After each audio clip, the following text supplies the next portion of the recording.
मित्रांनो, मैदान रिपोर्टरमध्ये आपल्या सगळ्यांचं स्वागत आहे। आपण आलो आहोत खंडोबाची वाडी, तालुका बारामती, जिल्हा पुणे या गावामध्ये।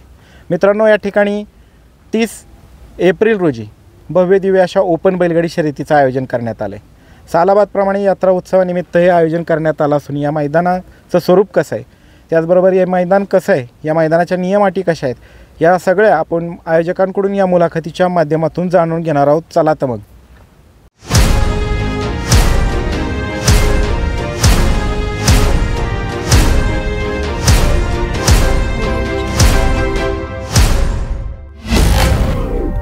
दादा नमस्ते। नमस्ते। आपलं नाव सांगा दादा। धनंजय पोपट गरदडे, माझे सरपंच ग्रामपंचायत खंडोबाची। काय सांगाल मैदानाच्या संदर्भात? मैदान कशानिमित्त आहे?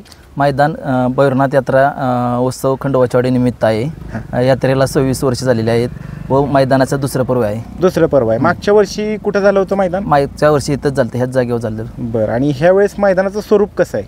ओपन आहे, आदत आहे, कसं? ओपन मैदान आहे। बरं, आणि हे दुसरं वर्ष आहे? दुसरं वर्ष आहे। आणि फाटी कोणती? ह्या फाटीवरती किती मैदान होऊन गेले दादा? ह्या फाटीवर आतापर्यंत लिंबूचे गौतमबाई काकडे यांचं मैदान, सगळे मैदान 5 मैदान आहेत। म्हणजे मोठी मैदान होऊन गेल्यात। पार्थ दादा केसरी हे इथंच मैदानात होऊन गेले। बरं, आता मला मैदानाच्या बक्षिसाचं स्वरूप सांगा दादा, 1 ते शेवटपर्यंत। 1 नंबरला शाईन गाडी आहे, 2 नंबरला 41,000 आहे, 3 नंबरला 31,000 आहे, 4 नंबरला 21,000 आहे, 5 नंबरला 11,000 आहे, 6 नंबरला 7,000 आहे, 7 नंबरला 5,000 आहेत। असं 1 ते 7 बक्षीस आहेत। आणि ह्याच्यामध्ये प्रवेश फी किती असणार? प्रवेश फी 1,000 रुपये आहे व शाईन गाडी ज्याला लागेल त्याला आपण 1 रुपया न खर्च करता त्याच्या नावावर करून देणार आहे। म्हणजे जो बक्षीस विजेता ठरेल प्रथम क्रमांकाचा त्याच्या नावावरती गाडी करून दिली जाईल, कसलाही खर्च लागणार नाही। कसलाही खर्च लागणार नाही। चालते, चांगली ही आयोजन आहे दादा तुमचं। तर मैदानाच्या परवानगीची प्रोसेस कुठपर्यंत आली दादा? मैदानाची परवानगी मिळालेली आहे, नंतर सोशल मीडियावर म्हटलं तरी हे करून पाहायला मिळालं। आता तुम्ही एक आयोजक, ग्रामस्थ या नात्यानं तमाम महाराष्ट्रातल्या बैलगाडी चालक मालकांना या मुलाखतीच्या माध्यमातून काय आव्हान कराल? हे 5वं मैदान आहे। इथलं मैदान रितसरच होईल। इथे पहिलं लिंबूचं ह्याचं सगळीकडचं मैदान झालेलं आहे। इथं खंडोबाची वाडी, लिंबूत, मुरुम, पांधार ह्या बारामती तालुक्यात बैलगाडीचं शर्यतीचं शौकीन लोक आहेत। तरी ते जास्तीत जास्त बैलगाडी मालकांनी भाग घ्यावा व येथील मैदान हे रितसरच होईल। इथं काय वशिलाबाजी काही तसलं होणार नाही। निकाल योग्य चांगला देण्यात येईल।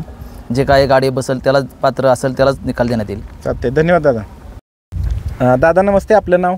नमस्ते, धनंजय हाके, खंडोबाची वाडी, गावचे तंटामुक्ती अध्यक्ष। बरं दादा, काय सांगाल मैदानाच्या संदर्भात? मैदान कशानिमित्त आहे आणि किती तारखेला मैदान आहे? मैदान भैरवनाथ यात्रा खंडोबाची वाडी उत्सव या निमित्त गावाच्या वतीने भरवलेलं आहे आणि मैदान 30 तारखेला मैदान इथं होणार आहे। मैदान चांगलं पाहण्यासारखं होणार आहे। निंबूत परिसरात मैदान पाहण्यासारखं होतं, तसं खंडोबाची वाडीचं सुद्धा मैदान पाहण्यासारखं होणार आहे। फाटी कुठली? ह्या मैदानावर किती फाटी मैदान होऊन गेले दादा? आता ह्या फाटीवर 5 ते 6 मैदान होऊन गेलेले आहेत। पार्थ केसरी असेल, परत खंडोबाची मागच्या वर्षी खंडोबाची वाडीचं हिथंच मैदान झालेले। आता मैदानातलं माती कशी, रान कसं आहे मैदानाचं? मैदान अतिशय चांगल्या पद्धतीचं आहे। बैलांना काय दुखापत होणार नाही आणि अडचण काय येणार नाही अशा पद्धतीचं मैदान आहे। कटनाचं रान आहे? कटनाचं रान आहे। बरं, मैदानामध्ये एकूण किती फाटे आहेत? 15 फाटे आहेत। आणि फाटीचा पल्ला किती आहे? 1000 फुटाचा पल्ला आहे। आतातमधलं अंतर किती? 15 फुटाचं अंतर आहे। त्याचबरोबर खाली सुट्टीच्या ठिकाणी एका वेळेस किती गट थांबू शकतात? 3 गट 5 गट थांबू शकतात। बरं, त्याचबरोबर निकाल रेषेच्या समोर किती फूट जागा उपलब्ध आहे?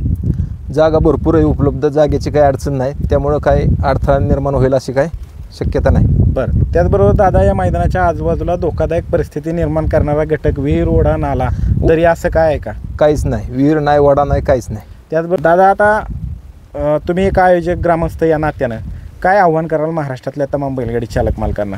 आमचं म्हणणं आहे की परिसरात आमचं खंडोबाची वाडी गाव नावाजलेलं गाव आहे। आमच्या गावामध्ये चांगले पारदर्शक पद्धतीची बैलगाडी शर्यत होणार आहे। तरी सर्व मोरगाव असेल, निरा असेल, सुपा असेल, बारामती असेल, सातारा असेल, पंचक्रोशीतील सर्व बैलगाडी मालकांनी इथं बैलगाड्यात त्यांच्या घेऊन येऊन इथं त्यांना न्याय चांगल्या पद्धतीचा दिला जाईल, चुकीचा न्याय दिला जाणार नाही असं आमची यात्रा कमिटी असेल, गाव असेल असा चांगला निर्णय घेईल। चालते, धन्यवाद। दादा नमस्ते. नमस्ते. आपलं नाव काय दादा? प्रवीण हनुमंत सावंत. मग काय सांगाल मैदानाच्या संदर्भात? कशा निमित्त मैदान आहे? मैदान भैरवनाथ यात्रेनिमित्त आहे. बरं, आता आपण वळूयात मैदानाच्या नियम अटींकडं. या मैदानामध्ये बैलाच्या कुठल्या अवयवावरती निकाल दिला जाईल? बैलाच्या पायावरती निकाल दिला जाईल. बरं, खाली सुट्टीच्या ठिकाणी कॅमेऱ्याची व्यवस्था करण्यात आली का? हो. आणि पुढे निकाल रेषेच्या समोर? निकाल रेषेच्या समोर बी कॅमेऱ्याची व्यवस्था आहे. त्याचबरोबर एखादी बैलगाडी विजेती होत असते आणि त्या विजेत्या बैलगाडीच्या चालकाने एखाद्या बैलाच्या शिफ्टीचा चावा घेतला, ही बाब तुमच्या निदर्शनास आली किंवा कुणी ऑब्जेक्शन घेतलं तर ती गाडी बाद केली जाईल का? निदर्शनास आल्यानंतर बाद केली जाईल, पण 2 गट पळेपर्यंत त्याला ऑब्जेक्शन घ्यायची मुभा आहे. आता या मैदानात जवळपास 12 फाट्यात मुबलक जागा आहे, त्यामुळे लॉबी टचचा निर्णय कसा असणार? लॉबी टचला बादच गाडी, म्हणजे पाय लागू छकडा लागू बाद गाडी. बरं, त्याचबरोबर एका वेळेस किती गट खाली जातील? 5 गट जातील खाली. त्यांना टाइम लिमिट बजेट सिस्टीम असणार आहे का? हो, 7 मिनिटाचं टायमिंग असणार आहे. त्याच्यानंतर गाडी आलेली बाद केली जाईल. त्याचबरोबर महत्त्वाचा विषय, या मैदानात समजा समान गाड्या उतरल्या गटाला तर काय निर्णय असणार आहे? समान गाड्या उतरल्या गटाला तर दोन्ही गाड्या परत पाठवल्या जातील. त्याचबरोबर सेमीफायनलला समान गाड्या उतरल्या, सेमीफायनलला समान गाड्या उतरल्या तर दोन्ही गाड्यांचं संगनमत झालं तर गाडी एक पळवली जाईल, नाही संगनमत झालं तर दोन्ही गाड्या परत सोडल्या जातील. आता दादा मैदान उन्हाळ्यात आहे, त्याच्यामुळं ह्या ठिकाणी ज्या दिवशी मैदान संपूर्ण होणार आहे त्या दिवशी दिवसभर पशुवैद्यकीय अधिकारी उपलब्ध असणार आहेत? हो, पशुवैद्यकीय अधिकारी दिवसभर उपलब्ध असणार आहेत. ॲम्ब्युलन्सची व्यवस्था करण्यात आली? ॲम्ब्युलन्सची व्यवस्था आहे. पाण्याची व्यवस्था केली जाणार आहे. पिण्याच्या पाण्याची व्यवस्था करण्यात आली? पिण्याची पाण्याची व्यवस्था करण्यात आली. त्याचबरोबर दादा आता गावचं मैदान, त्यामुळं आम्हाला हे मैदान पारदर्शक पद्धतीनं आणि स्वच्छ सूर्यप्रकाशात फायनल बघायला मिळेल का दादा? स्वच्छ बैलगाडी मालकांनी सहकार्य केलं तर मैदान हे स्वच्छ सूर्यप्रकाशात होईल. आणि आता या मैदानाचं समालोचन कोण कोण करणार आहे? समालोचन सुनील मोरे पेडगाव आणि विकास सर जगदाळे. खाली सुट्टीच्या ठिकाणी कॅमेऱ्याची व्यवस्था करण्यात आली? करण्यात आली सुट्टीच्या. पुढं लाईव्हला कोण काम पाहणार आहे? लाईव्हला STC लाईव्ह होणार आहे. त्याचबरोबर दादा आता या मैदानात थेट फायनलसाठी आयोजकाची अथवा गावगाडी पळवली जाणार आहे का? नाही, कुठली गावगाडी थेट डायरेक्ट अशी कुठली पळवली जाणार नाही. तुम्ही एक आयोजक म्हणून महाराष्ट्रातील तमाम बैलगाडी चालक मालकांना काय आव्हान कराल? बैलगाडी मालकांना एकच आव्हान आहे की भरघोस संख्येने इथं मैदानात उपस्थित राहावं सगळ्यांनी, पंचक्रोशीतनी. मैदानी पारदर्शक होईल, कोणाच्या अन्याय केला जाणार नाही. चालतं, धन्यवाद दादा. धन्यवाद. भैरवनाथाच्या नावानं